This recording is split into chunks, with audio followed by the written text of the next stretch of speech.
George R.R. Martin has not published a Song of Ice and Fire book since 2011, the year Game of Thrones first aired.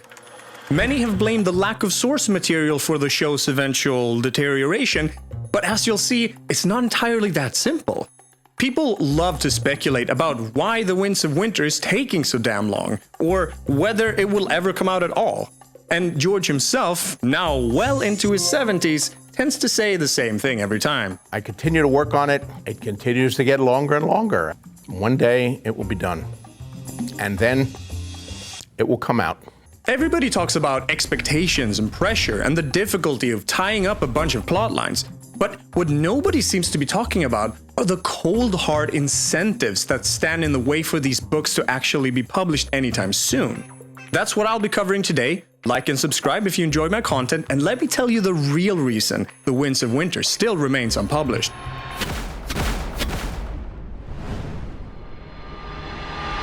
When you look at engagement statistics for films and TV these days, it looks quite different from 10 or 20 years ago. Back then, The Lord of the Rings pretty much owned the internet and has remained a steady source of discussions and memes ever since. Not taking the hobbits to Isengard! When Game of Thrones came along, not only did it set a whole new bar for TV, but it took over the internet as well. In fact, it continues to be the most consistently engaging film or TV production year after year, despite its massive drop in quality and disappointing ending. Or should I say, because of its massive drop in quality and disappointing ending. Take, well, me for example, and many YouTubers with me. Our careers are largely based on giving a voice to this disappointment, discussing what could have been, and speculating on what might still happen in the books. There's so much content going around and still coming out precisely because Game of Thrones dropped the ball, and The Winds of Winter and A Dream of Spring have not yet been published. And it's not like George is the only author spending his time feeling the rain on his skin. Patrick Rothfuss's last book in the highly acclaimed Kingkiller Chronicle also came out in 2011 and, well, the rest is still unwritten. Or look at video games like Half-Life 3 or GTA 6. Oh right, we're actually getting GTA 6 before The Winds of Winter. The point is, these are all examples of anticipated releases that continue to create hype exactly because they're not being released. And look, I'm not just pulling this out of thin air. This sort of tension is a phenomenon called the Zeigarnik Effect, which is when people remember unfinished or interrupted tasks better than completed ones. If the books were already out, we wouldn't be sitting here speculating on what the real ending will be, or if and when the books will be released in the first place, like I am now. And if the show had been consistently great, complete with a satisfying ending, like, for example, Avatar: The Last Airbender, there wouldn't be any room for outrage, speculation, or discussions on how it could have been done better. Granted, Atla was crucially released 6 years prior to Game of Thrones, so the media landscape looked radically different. However, there are some interesting similarities to point out. Just like the Avatar franchise, Game of Thrones has a passionate fanbase and a mediocre spin-off trying to ride the waves of its success. And while there are clear blips of temporary engagement when those spin-offs are released, it's the original work that keeps us engaged year in and year out. But how does this work? When the world seems to always move on to the next thing, why aren't newer productions like House of the Dragon and The Legend of Korra taking over? The answer is that there's little to nothing to talk about with these spin-offs. Korra's back! And she's a blue giant! Very good. In Game of Thrones, as with Atla, promises and build-up are continuously made and paid off, season after season, establishing an addictively immersive world that keeps viewers engaged and eager to find out more. House of the Dragon, on the other hand, is less of an immersive world where events unfold and more of a theater stage where the writers speak directly to the audience. What is this brief mortal life, if not the pursuit of legacy? As for The Legend of Korra, well, that show is doing just about everything in its power to undermine and destroy the foundation of the franchise, redefining lore, explaining the magic, and generally lacking direction.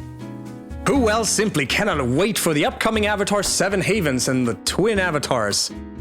Yikes. While these spin-offs certainly create temporary hype, it's clear that it's the timeless qualities of the originals that are really keeping these franchises alive. The storms come and go. The big fish eat the little fish, and I keep on paddling. Alright, we're finally arriving at the hot take. Look, as fun as it is to bask in the greatness of Zuko's redemption arc, it is simply not as passionate or engaging a discussion as the ones about how Jamie failed his redemption arc. To be honest, I never really cared much for them, innocent or otherwise. It just makes your blood boil, doesn't it? Because with Zuko, the chips are down, we know what happened and how much we loved it, but with Jamie, there's still mystery and ultimate satisfaction up for grabs. I don't know about you, but in my mind, his redemption in the books is set to be the most satisfying conclusion ever. Standing up to Cersei as she shuts the gates of King's Landing to the refugees trying to escape the White Walkers, and Jamie once again saving the city by slaying its crazy ruler. The things I do for love.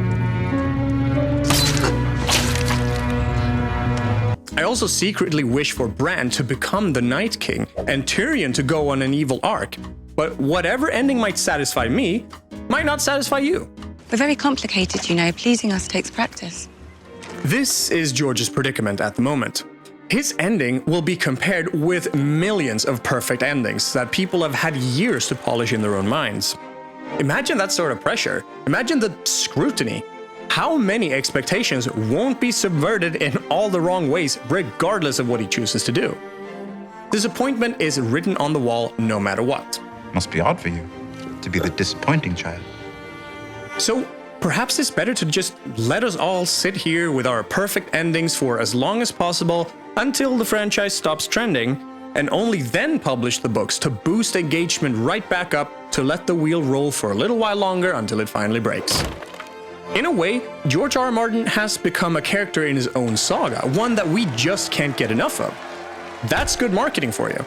He's described himself as more of a gardener rather than an architect, meaning he lets stories grow organically rather than following a rigid outline. While this approach creates rich, unpredictable narratives, this has led to the scale of A Song of Ice and Fire becoming increasingly hard to manage. Many fans think that George has written himself into one corner too many here, kind of like he did with the infamous Meereenese Knot, where too many storylines and character points of view came together all at once around Daenerys in Meereen, which delayed the fifth book, A Dance with Dragons. While this gardener approach has allowed many cool narrative seeds to bloom, it's arguably created an overgrown story that just may prove impossible to prune into a satisfying conclusion. The showrunners of Game of Thrones simplified this by cutting a bunch of storylines, for better or worse, a luxury George simply doesn't have. So maybe it's not that Martin refuses to finish. Maybe it's that nobody actually wants him to. Publishers, studios, and creators all benefit in one way or another from the ever-looming Winds of Winter. And honestly, could it be that we, the fans and speculators, secretly crave the mystery more than the answer? And when we finally get it, will we really love it more? Or will we just sigh and move on to the next thing? Let me know what you think in the comments. Like, subscribe, hit the bell, and I'll talk to you again soon.